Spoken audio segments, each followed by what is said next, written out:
안녕하세요. 종수돌입니다. 오늘은 7월 18일 월요일 장 마감 후고요. 오늘 코스닥은 1.88%, 그다음에 코스피는 1.90% 상승 마감하였어요. 월요일 치고는 뭐 좋은 시장이었다라고 볼 수 있겠죠. 월요일 날은 항상 금요일, 월요일은 투심이 약한데 그런 투심이 약한 시장을 이용해서 주가를 끌어올렸다라고 봐도 뭐라 그럴까요? 나쁘지 않은 그냥 그런 시장이었어요. 오늘의 이 매매 수급을 보더라도 확실하게 뭐 했다? 줄고 있다라는 거죠. 그죠? 그에 비해서 코스닥 역시 수급이 적다. 원래 오늘 같은 날은 상승보다 하락이 더 많은 부분인데 오늘 이 주가를 끌어올렸다라는 거는 누구? 외국인 혹은 기관이 매도 물량이 적게 나왔다. 혹은 매도 물량이 들어왔다라고 밖에 볼 수 없는 거예요. 그죠? 안 봐도 똑같은 흐름이잖아요. 코스피 오늘 외국인 매수세가 들어왔고요. 그에 비해서 기관 투자자들은 매도세가 나왔고요. 왜? 누군가는 팔아줘야 되니까. 그래야 시장의 이 상승에 조금 더 불을 지핀다라고 볼 수 있는 부분이니까요. 개인만 팔아가지고는 상승 폭이 어느 정도 제한될 수 있고 중간에 가다가 막히는 자리가 항상 나타날 수 있는 부분이기 때문에 누구? 기관이 좀 더 팔아주면서 위로 끌어올리는 흐름 만들어낸다 라고 보시면 되는 거고요. 그리고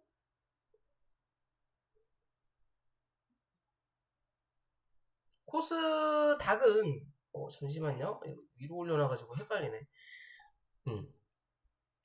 그래서 코스닥은 오늘 외국인 매도세가 나왔고 기관은 매수세로 뭐 나왔다라고 볼 수 있는데 오전에 물량보다는 확실히 오후에 들어온세보다 땡기는 흐름 누구? 외국인이 나타났다라고만 보시면 될 것 같습니다. 그죠? 누군가는 팔아야 되니까 결국엔 개인이 뭐라 그럴까요? 매수할 수 있는 여건이 적다라는 거예요. 추가적인 신규적인 매수보다는 물타기 혹은 신규 매수가 들어오더라도 그 물량이 적다. 어쩔 수 없이 떨어지니까 밑에서 받는 그런 그림으로밖에 나타나지 않는다라는 거예요. 최근에 뭐가 매수세 자체가 공격적으로 들어오는 매수세는 아니라는 거예요. 그러니까 이 외국인들이 오전에 팔아서 주가를 유동성 있게 만들어 놓고 그거를 지들이 땡기면서 주가를 뭐한다? 끌어올린다라고 보시면 될 것 같아요. 그런 관점으로 보시면 되는 거고요. 코스피 이 자리 2375포인트 말씀드렸었죠. 박스 하단 요 자리를 뚫어 올려는 놨어요. 그러면 내일 뭐 해야 돼? 2360포인트 혹은 55포인트 위에서 버티는지만 체크하시고 위로는 2400에서 2410포인트를 넘어서는지만 체크하자. 이해되시죠? 이제는 요 박스권 안으로 안착하는 게 우선이에요. 이제 이 밑에서 그만 놀고, 요 밑으로 내려오면 뭐 하는 자리다? 분할적인 관점에서 무조건 매수해볼 수 있는 관점이라고 기존부터 말씀을 드렸죠? 그죠? 그런 자리, 이제는 여기서 어느 정도 매수했으니까, 위에서 뭐 해야 돼? 박스 치고 흔들어대면서 뭐 한다? 들어왔던 물량을 팔아야 되는 자리인 거예요. 그러면서 유지하고, 뭔가의 호재가 나타났을 때, 다시 매수세가 들어오면서, 레벨업 시키는 흐름을 만들어내야 되는 거예요, 시장은. 그래야 안정적이다라고 보시면 되는 거고요. 그래서 코스닥은 요 박스권은 확실히 이제 탈피를 했다라고 보는 거고 코스피의 위에 있는 박스가 코스닥은 여기 있다라고 말씀드렸잖아요. 그죠? 요 자리로 이제 들어선 거예요. 코스닥은. 그러면 이제는 여기에 대한 중간값인 785포인트 위로 안착하는지가 우선인 거고 밑으로는 다시 760포인트 지지하는지 혹은 785와 760의 중간값 정도인 770포인트에서 지지받는지만 체크하시면 된다. 단기적인 관점 770, 좀 길게 보더라도 760. 이해되시죠? 결국에는 이제는 이 박스권은 바닥으로 공구리 쳐놓고 위에서 노는 그림을 만들어 줘야 된다라고 보시면 돼요. 그러면 위에 오버슈팅 자리와 언더슈팅 자리 말씀드렸죠? 그럼 이 자리는 이제는 구경할 수 없는 자리로 가야 된다라는 거고 웬만하면 이 자리도 혹여나 밀린다 하더라도 요 자리까지만. 그 이유는 어디? 여기서 돌아야 돼요, 이제는. 그래야 시장이 안정적으로 하반기까지 돌아갈 수 있다. 라고 봐야 되는 겁니다. 그죠? 그렇다면 뭐다? 결국에는 미국의 이 악재라고 할 수 있죠. 뭐 CPI 지수, 뭐 FOMC 회의가 또 이루어져 보고 뭐 빅스텝에서 자이언트 스텝, 그리고 그거보다 한 단계 더 높은 뭐 1%의 상승인 무슨 스텝이라고 또 뭐 하잖아요. 뭐 말 나올 수 있는 건 다 나왔다 이거예요. 시장에서 받아들이는 부분은 거진 다 말 나올 건 나왔으니까 더 이상의 악재, 우리가 알 수 있는 악재가 아닌 악재가 나올 거는 없지 않겠냐라는 기준으로 시장이 반등한다라고 보시면 됩니다. 기대감이다 결국엔. 하지만 그 기대감이 V자 반등을 만들어내진 않는다라고 보시면 돼요. 어느 정도 많이 빠졌으니까 빠진 거에 대한 중간 정도까지는 기대감을 반영시켜 놓고, 기대감은 당연히 반영되더라도 시장은 여전히 금리 인상에 대한 부담감과 경기 침체에 대한 우려는 남아있기 때문에 V자 반등보다는 어느 정도 고점 만들어 놓고 중간값에서 혹은 60% 정도 상승시켜 놓고 그 다음에 뭐 한다? 횡보하면서 내년에 시장이 좀 나아질 건지, 후반기에 시장이 좀 괜찮아질 건지, 물가가 안정될 건지를 뭐 한다? 눈치 볼 거다라고 보시면 될 겁니다. 이해되시죠? 그렇게 시장 바라보시면 되고요. 종목으로 넘어가기 전에 코덱스를 또 봐야 되겠죠? 자, 인버스 보면 예상했던 흐름을 만들어내요. 위에 누르는 이 추세, 넘어서는지 체크하셔야 되는 거고, 위로 올렸는데 이 자리 3,420원, 3,400원 위로 못 뚫어내면 뭐 어찐다? 잘해야 박스다. 아니면 누르로 내려온다라고 그랬잖아요. 그죠? 그럼 시가 자체를 눌리면서 눌렀어요. 그럼 내일 뭐 해야 된다? 얘가 3,200원 위로 안착을 하면 요 안에 박스권을 유지하는 확률이 70%라고 보시면 되고요. 내일 3,100원을 찍고 올라오는 흐름을 만들어내면 박스 유지는 50%. 그것도 아니고 3,100원을 이탈한다. 그러면 박스 안 채고 주가는 어디까지? 2,950원에서 3,050원까지 밀릴 확률이 거진 80% 100%예요. 그러면 실제적으로 요 안에서 박스를 칠 예정이었다면 그거를 뭐 한다? 요 밑으로 박스 치는 확률로 만들어낸다는 거예요. 요런 관점으로 밑으로 요런 관점으로도 볼 수 있고 요런 관점으로 봐야 되는데, 요런 관점 밑에 관점으로 가게 되면 요게 박스권이고 요 위에 뭘 만들어? 오버슈팅 자리와 요 밑에 언더슈팅 자리를 이렇게 만들어낸다라고 보시면 돼요.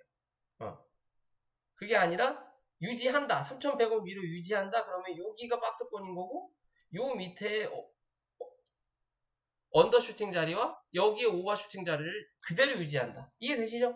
요런 관점으로만 보시면 돼요. 혹여나 아직도 들고 계시는 분들이 계실지 뭐 모르겠지만요. 지수를 볼 때 이런 관점도 같이 보셔라 라고 말씀드릴 수 있을 것 같고요. 자, 종목으로 넘어가기 전에 구독과 좋아요 부탁드리고요. 며칠 전부터 계속 말씀을 드리지만 이 제약바이오가 바닥에서 올라왔고, 그리고 올라왔을 때 어디? 원 그리는 거 위주로만 보라 라고 말씀드렸죠. 이 국전약품도 마찬가지인 거고요. 그러면서 말씀드린 게 이 코로나 치료 이 관련된 부분이 진단키트를 시작해서 그 다음에 뭐 백신 그리고 치료제까지 넘어가는지를 꼭 체크하셔라. 그래야만이 흐름이 좀 더 유지될 거고, 그런 흐름이 유지되면서 뭐가 된다? 바닥에 있는 것이 먼저 올라온다. 이제 올라온 거는 뭐 해라? 보지 마라 라고 말씀드렸죠. 그죠? 그런 흐름을 만들어내고 있어요. 네이처셀까지 올라오는 거 보면 치료제 관련된 종목들도 어느 정도는 올라오면서 순환매를 돌리고 있다. 예전에 비해서 뭐하다? 순환매가 빠르다라고 보시면 돼요. 그냥 예전에는 뭐 어떻게 보면 뭐 진단키트 먼저 가고 그 다음에 뭐 백신 갈 때 누르고 치료제 갈 때 눌러놓은 다음에 다시 또 진단키트가 뭔 이슈가 있어서 가고 뭐 그런 형식으로 회전하는 게 시간이 격차가 있었다면, 이제는 돈이 적으니까 순번을 뭐 했다? 예전에는 이 코로나 안에서 진단키트, 백신, 치료제를 섹터를 나눴다면 이제는 코로나 하면 진단하고 백신하고 치료제가 한꺼번에 포함되는 거예요. 이런 관점이에요. 그만큼 예전에 요만큼씩의 수급을 막막 넣어줬다면 이제는 요만큼 가지고 이 수급을 다 해결한다라는 거. 그렇기 때문에 이번에 올라오는 부분에서 재수없어서 물리시면 시간이 그만큼 딜레이 소요가 오래될 수 있다라고만 판단하시면 돼요. 이해되시죠? 그럼 국전작품도 올라왔고요. 그러면 실제적으로 단기적으로 올라올 수 있는 자리까지 다 찍은 거예요. 어거지로 눌러던 자리는 확인 다 했다. 그죠? 그럼 이젠 뭐 해야 돼? 이 종목이 여기서 더 갈 수 있는 이슈를 만들어낼 거냐. 그만큼 코로나 확진자가 엄청나게 늘어나든 아니면 이 회사가 무슨 임상이든 수주든 뭔가가 나와야 된다는 거예요. 이해되시죠? 그럼 그런 기준으로 봤을 때 이 종목은 단기적으로 지켜야 되는 자리, 그런 수주가 나올 수 있는 관점에서 지켜야 되는 자리는 9,300원, 350원 자리인 거고요.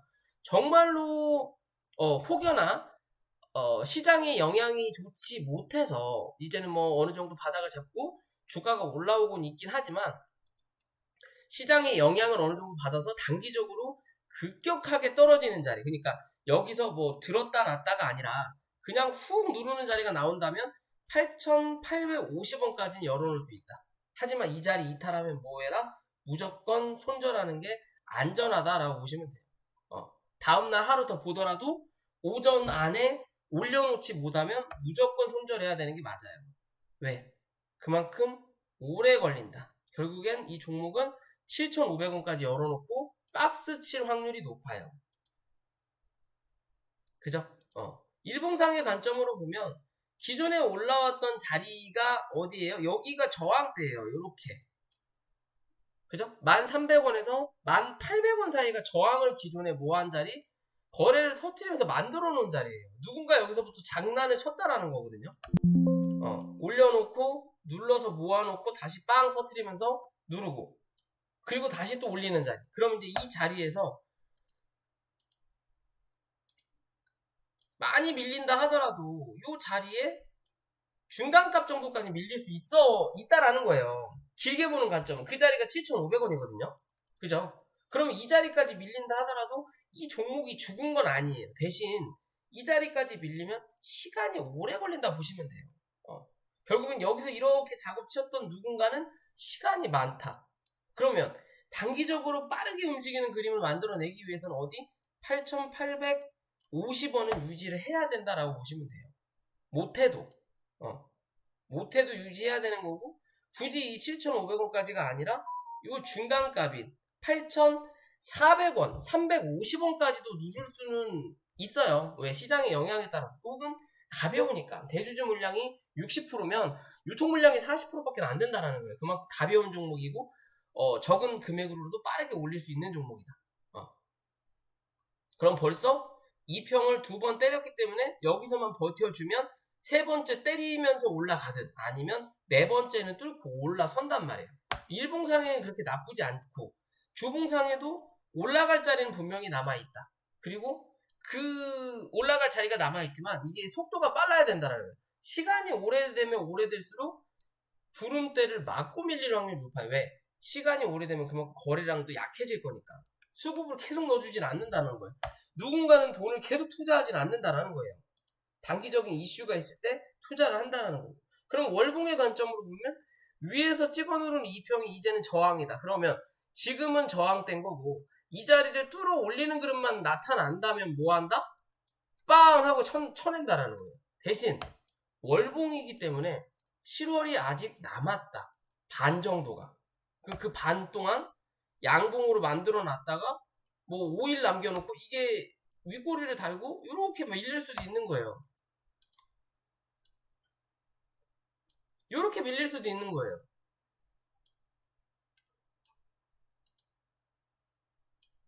이런 관점이 되겠죠? 이렇게 밀릴 수도 있는 거예요. 그리고 나서 다음날? 다음 달? 여기서 시가를 형성하면 뭐 한다? 무조건 이렇게 쳐맞는 그림 나와요. 이렇게. 뭐야. 이렇게 쳐맞는 그림 나와요. 그렇기 때문에 지금의 자리가 애매하다. 그러면 단기적인 관점에서 요 일봉의 기준으로만 지켜내느냐 못 지켜내느냐만 꼭 체크하시라는 거고, 네이처셀은 치료제 관련이죠. 오랜만에 이제 계속 머리를 들고 있는 부분이에요. 그죠? 위에서 찍어 누르던 2평, 밑에서 쳐 올리던 장기평선을 어거지로 뚫어 내려놓고 옆으로 횡보시키면서 뭐 했다?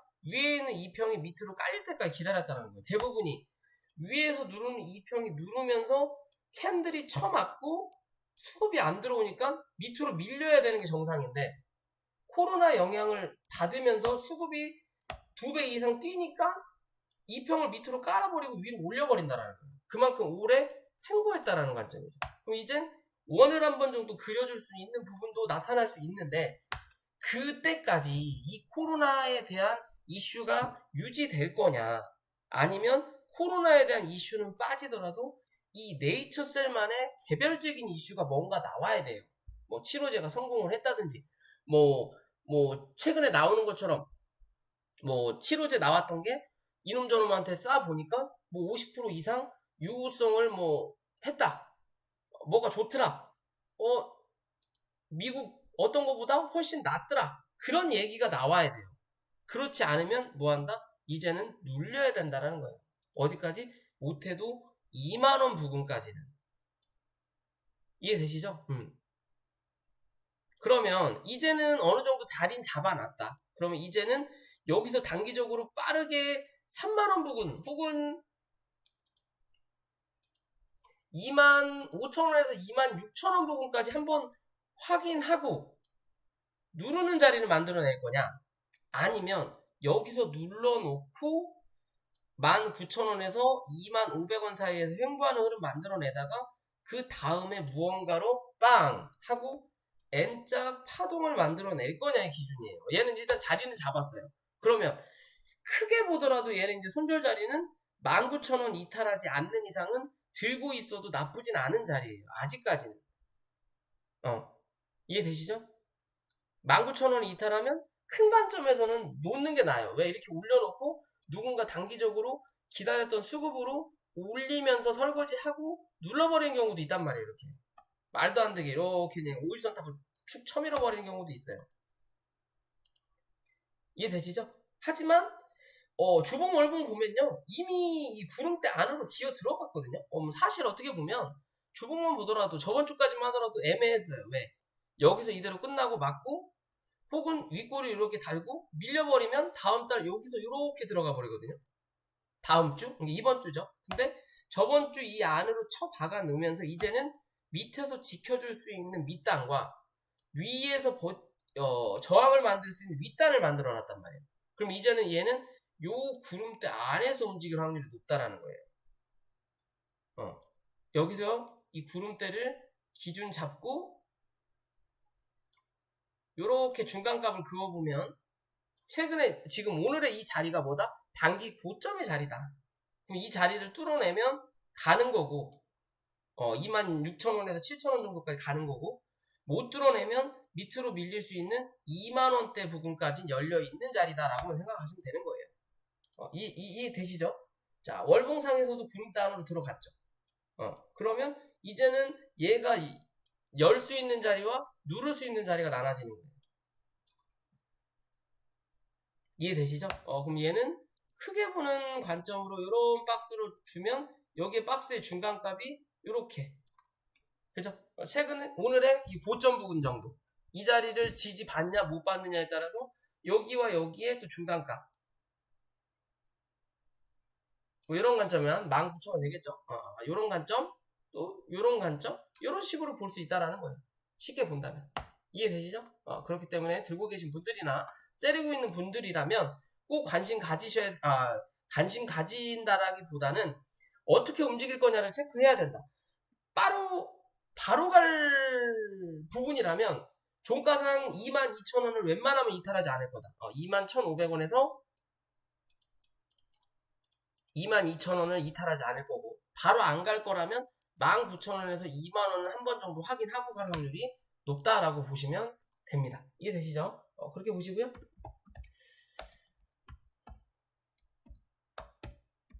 자, 오늘 HLB가 좀 빠졌죠? 뭐 악재가 있었던 거는 아니고요. 뭐 HLB 생명과학은 합병한다는 소리가 있고, 뭐 그 외에 뭐 삼상 돌입한다. 또 HLB에서 진행하고 있는 것들이 뭐 30% 40%는 효과가 있더라. 뭐 나쁘지 않은 뉴스예요. 근데 왜 빠지냐?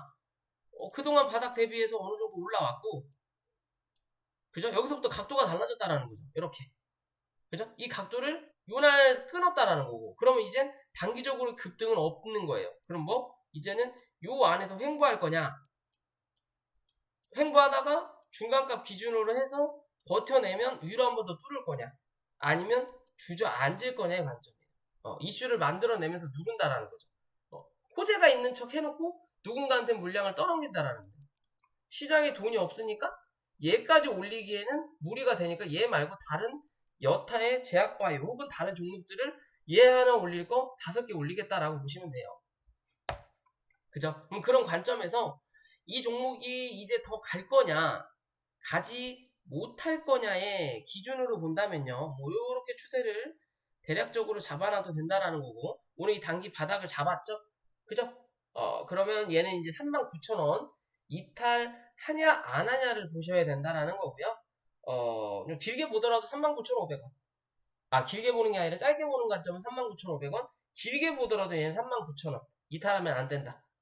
39,000원 이탈하면 38,000원에서 7,000원 부근에서 기술적 반등은 나올 거지만 그 반등이 41,000원을 넘어서지 못할 거다라고 보시면 되는 거고, 지금의 자리에서는 위에서 밑에서 올라오는 이 추세, 그리고 이렇게 올라온 단기 추세는 끝났고요. 위에서 누르는 요 삼각 수렴을 일단은 진행할 거다. 진행하는데 문제는 이 삼각 수렴의 중간값 그거 놓고요. 위에서 버티는 시간 맞냐, 밑에서 버티는 시간 맞냐에 따라서 이 삼각 수렴은 페이크가 될 수도 있다라고 보시면 돼요. 그림만 삼각 수렴을 하는 척으로 해놓고, 그래서 좀 물리더라도 버티게끔 혹은 물타게끔 해놓고 주가를 요 밑으로 밀려놓으면 뭐다? 그냥 여기서 이두를 쳐 밀 거다. 요지랄 할 거예요. 그래서 올라오면서 밑에서 쳐 올라오는 이 추세선을 막고 떨어지는 그림을 계속 만들어낼 수도 있다라고 보시면 돼요. 이해되시죠? 그렇기 때문에 짧은 관점으로만 보셔라. 이해되시죠? 바닥 대비해서 32,000원에서 46,000원 정도면 몇 프로 올라온 거예요, 그래도? 40% 정도, 50% 정도 올라온 거예요. 그래서 무거운 종목이 50% 정도 올라왔으면 단기적으로, 어느 정도는 그냥 슈팅 한 번은 냈다라고 봐도 무방한 자리다. 그렇기 때문에 지금 자리가 한 번 더 크게 가기 위한, 위에 있는 매물을 뚫어내기 위한 초석이 될 거냐. 그러기 위해서는 뭐 해야 돼? 위에서 버텨내야 된다. 4만원을 기준 잡고 위에서 버텨내는 시간을 만들어내야 되는 거고요. 그렇지 않고 단기적으로 한번 해먹은 자리에 대한 상승파동 만들어내면서 누군가 이 개인이 들어와서 물리기를 바라는 자리라면 이 종목은 4만원 밑에서 움직일 확률이 높아요. 그러면 여기에서 못 팔아낸 거를 여기서 팔아내면서 이제는 누른다. 누르고 나면 이제는 이 밑으로 박스 친다라고 보시면 됩니다.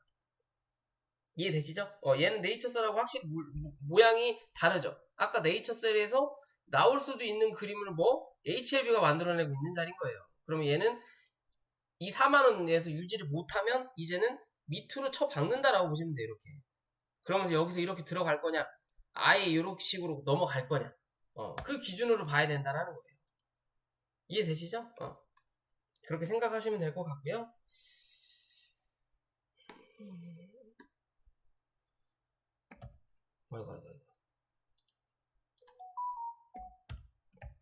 자, 스카이라이프라는 종목이죠. 최근에 우영우, 거꾸로 읽어도 우영우, 스위스? 뭐야. 그래서 재밌게 보고는 있는데, 그 관련주로 해서 넷플릭스에서 드라마 치고는 인기가 높다라고 하면서 이제 우영우 신드롬이 좀 불었는데, 그러면서 이 KT 자회사인 스카이라이프, 지니뮤직 같은 종목들이 좀 올라왔어요. 우영우 관련된 회사에 어느 정도 지분과 연결이 돼 있다라고 하면서 이제 올라왔던 부분인데, 그러면서 이제 오늘 합병 얘기가 나오면서 주가를 눌렀거든요. 그럼 단기 고점을 어느 정도 형성하고 누르는 그림을 일단 만들어냈어요.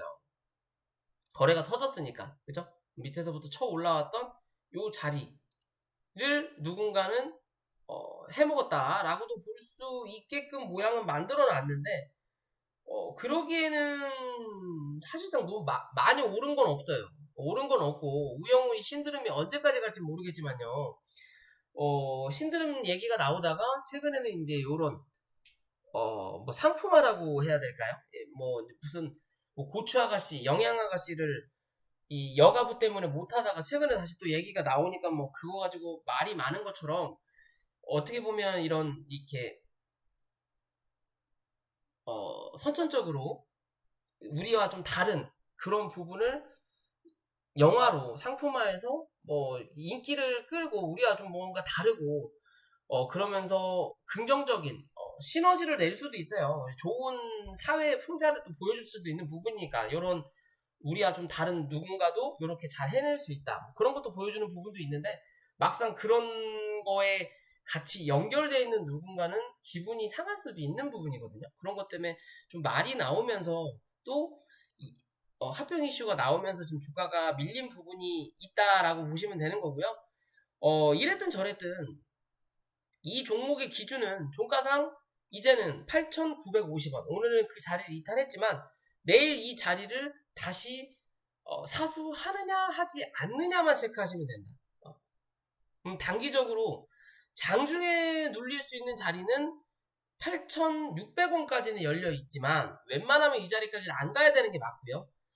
한 8,700원 자리에서만 지지받고 종가는 8,950원 즉 9,000원 위로만 올라오는 그림 만들어내면 이랬든 저랬든 얘는 9,500원에서 1만원 부근은 다시 한번 확인하러 올라올 수 있는 부분인 거고요. 기존에 저점을 만들어 놓고 올라오면서 그래도 쌍바닥까지 찍을 수도 있는 자리에서 주가를 버텨냈다라는 거거든요. 그죠? 그럼 단기 바닥을 확실히 확인했다라고 보시면 되고 어떻게 보면 스카이라이프가 예전에는 이 뭐 방송 SK, LG 그 뭐 딜라이브 요런 데가 활성화되기 전까지는 스카이라이프가 굉장했잖아요. 뭐 유선방송 업계에서 안테나 달기 위해서 집에 안테나 하나씩 다는 게 부의 상징이었다라고도 볼 수 있을 만큼 예전에 그랬던 부분이 있지만 KT로 이제 뭐 인수되고 다른 여타 이 기관 사업자들이 치고 올라오면서 스카이라이프의 역할이 많이 빠졌어요. 그래서 고점 대비해서 주가가 엄청나게 빠졌다. 고점 대비해서 10배 이상 빠졌다라는 거고 10배 정도 빠졌으면 더 이상 빠질 자리도 없다라고 보셔도 될 것 같아요. 뭐 코인의 기준으로 봐도 그렇다라고 그냥 생각을 한다라는 거고요. 그러면 현재 이 자리에서 스카이라이프가 망할 게 아니라면 요 정도 흐름이면 굉장히 많이 빠졌다라고 보는 거고 그러면 이제는 얘가 8,300원만 이탈하지 않는 그림 만들어낸다면 얘는 장기적인 관점에서도 나쁘지 않다라고 보시면 되는 거예요. 그거에 대한 초석을 우영우가 해줬다라고 보시면 되는 거고 그러면서 이 합병이란 이슈를 뭐 스카이라이프가 만들어내는 건 아니지만 그 외의 자회사들이 만들어내면서 이제 콘텐츠 시장을 어느 정도 정복하는 흐름을 만들어낸다면 이 회사에서도 그만큼의 비전은 나타날 수 있다. 그럼 밑으로 말씀드린 대로 8,700원 위로는 9,000원 사수하는지 보시고 9,200원 위로만 안착하면 무조건 9,700원에서 만원대는 한번 확인하고 그 다음 행보를 찾겠구나 라고 생각하시면 됩니다. 이해되시죠? 뭐 아니면 도의 자리다 지금은. 이 평을 모아서 정배열의 초입을 만들어내든 아니면 다시 한번 역배열을 만들어내든인데 후자보단 전자의 확률이 아직까지 높아 보인다라고만 생각하시면 될 것 같고요. 그리고 자 최근에 고려신용정보가 좀 올라왔죠. 왜 올라오나 했어요. 저는 뭐 이 회사만에 이슈가 있나 했더니 금리 인상이 되면서 그러면서 채무자들이 많아졌다 이거예요. 금리 인상이 되니까 채무자들이 많아지고 은행 빚을 못 갚는 사람들이 생기면 그 채권들이 어디? 고려신용정보를 많이 갈 거고 그럼 고려신용정보의 매출이 올라갈 거다라는 이슈로 주가가 올라왔어요. 참 희한하다라는 거죠. 그죠? 별의별 기대감, 이게 어떻게 보면 좋지 않은 부분이에요. 그러면 따지고 보면 지금의 이 흐름은 시장이 눌릴 때 움직였던, 역으로 갔던 종목인 거고, 이제 시장이 혹여나 반등하면 이 종목은 눌린다라고 보시면 돼요. 이해되시죠? 어떻게 보면 인버스와 같은 개념인 거예요, 얘는. 당분간은. 그러다가 시장이 좋을 때 누르고, 그래도 금리 인상은 역시 단행될 거고, 채무자가 기존보다는 많아질 거고, 그죠? 그러면 시장이 좋아지면서 주가는 누르지만 시장이 다시 나빠질 때도 얘는 주가가 눌릴 거다. 그리고 나서 차후에 시장이 다시 돌아설 때 이 종목도 같이 움직일 수 있어요. 그때가 뭐다? 수익적인 관점에서 볼 수 있는 자리라는 거예요. 왜? 이 회사에 대한 매출은 분명히 올라갈 거다. 왜? 금리가 올라간 것 맞으니까. 기대감으로 올라올 수 있는 자리는 올라온 거예요, 다. 그럼 이제는 앞으로의 실적에 대한 이슈를 만들어내야 되는 자리다라고 보시면 됩니다. 단기적으로 한번 쳐 올려놓고 뭐 꾸준하게 오르기도 했네요. 그죠? 그만큼 뭐 경제적인 상황도 그렇고 실제적으로 그죠? 작년 5월 이후부터 주가가 좀 누르다가 최근에 올라온 거 보면 이제 돈 풀 거 다 풀었다라는 거고, 어찌 됐든 주가를 이제는 한 번 정도 눌렀다가 다시 성장하는 회사가 될 수 있고요. 또 고려 신용정보 같은 경우는 후불제로 제가 알고 있어요. 저도 채권 받을 게 있는데 여기다 넣긴 넣어야 되는데 귀찮아서 안 하고 있는데 어찌됐든 그러면 좀 더 다른 데보다는 건수가 많을 거고, 건수가 많다라는 건 그만큼 매출에 올라올 수도 있다라는 근거로 보면 되는 부분인 거고요. 단기적인 관점으로 봐야 되는 부분은 뭐 단기적인 관점은 당연히 10,000원이겠죠. 10,000원 유지하는지 체크하시고, 체크해서 이 10,000원을 유지한다면 이 종목은 이랬든 저랬든 다시 12,000원 부분까지 한 번 정도 올라오는 그림 만들어내면서 횡보하는 자리 만들어낼 거라는 거고요. 그리고 나서 방향 잡을 거다. 이것도 저것도 아니고 10,000원을 이탈한다면 바로는 가지 않을 거고요. 바로 가지 않는다면 이 종목은 뭐 굳이 10,000원을 이탈할 것 같지는 않네요. 9,500원까지는 열어 놓으셔야 돼요. 그래야 뭐가 나온다? 기술적 반등이 11,000원 부근까지 나올 수 있다. 만약에 다이렉트로 쏴 붙여버린다면. 여기서 횡보할 거냐? 요 위에서 횡보할 거냐예요. 요런 관점이다. 여기서 중간값이 뭐 요런 관점, 요런 관점으로 보시면 될 것 같아요. 이해되시죠? 그렇게 보시고 대응하시면 될 것 같고요. 마지막으로 넵튠이라는 종목인데 저는 처음에 얘가 우영 관련주인 줄 알았어요. 그랬더니 그냥 뭐 자회사 통해서 중국 판호가 남다라는 내용인 것 같더라고요. 결론적인 거는. 그러면서 슈팅이 한번 상한가 나오고 고점 기존에 슈팅을 냈던 요 원자리를 하나 그었다라고 보시면 되고요. 얘도 뭐 마찬가지로 그 원 하나 그렸다. 원 하나 그렸다라고 보시면 되고, 이제 원을 그렸으니까 다시 누르는 자리. 그럼 뭐 원 그리고 이제 커피잔을 만들 거냐, 아니면 원 그리고 이제 사람 얼굴을 만들 거냐. 그죠? 그럼 그런 원 그리는 밑바닥까지는 확인을 한 자리다라고 보시면 돼요. 지금의 이 자리가. 그러면 이제는 단기적인 관점으로만 보더라도 종가상 14,000원 이탈하지 않아야 된다라고 보시면 되는 거고요. 위로는 또 한 번 16,400원에서 17,400원을 넘어서지 못하느냐를 보시면 됩니다. 이해되시죠? 말씀드린 대로 커피잔을 그릴 거냐, 아니면 얼굴을 그릴 거냐를 체크하시면 되는 자리예요. 이해되시죠? 이도저도 못하고 내려앉는다면 이제는 요 안에서 뭘 한다? 요 안에서 뭐 한다? 박스 친다 라고 보시면 돼요. 결국 커피잔을 만들든 이 자리를 이탈하든 뭐 한다? 박스 친다. 머리를 그리지 않는 이상. 이해되시죠? 그러면서 뭐 해야 돼? 이제는 횡보하는 흐름 만들어내면서 일단 신호는 한번 터진 거고 신호탄은 쏴준 거고 이제는 횡보하면서 어느 정도 어디 요 위에 있는 매물을 손절하는 시기를 만들어줘야 되는 거예요, 여기서. 그리고 나서 빵. 다시 또 뭔가, 뭐 이제 중국, 뭐 또 문을 연다든지, 중국이 항상 안 좋잖아요? 계속 닫아놓으니까. 문을 연다든지, 혹은 여름이 지나가면서, 여름방학, 지금 여름방학인가? 이제 여름방학 때 시즌이 됐네요. 그러면 이제 여름방학, 겨울방학이 게임을 많이 하니까, 그러면서 주가를 한 번 정도 띄울 수 있지 않을까라고도 생각해 볼 수 있는 자리의 하나예요. 지금은 약간 애매하다. 하지만 지지받는다면 단기적으로 해먹을 수 있는 자리는 분명히 나온다. 대신 이 단기적인 자리를 빠르게 쳐내지 못하면 박스 친다라고만 보시면 될 것 같습니다. 자, 오늘 영상은 여기까지고요. 영상이 도움이 되시면 구독과 좋아요 부탁드릴게요.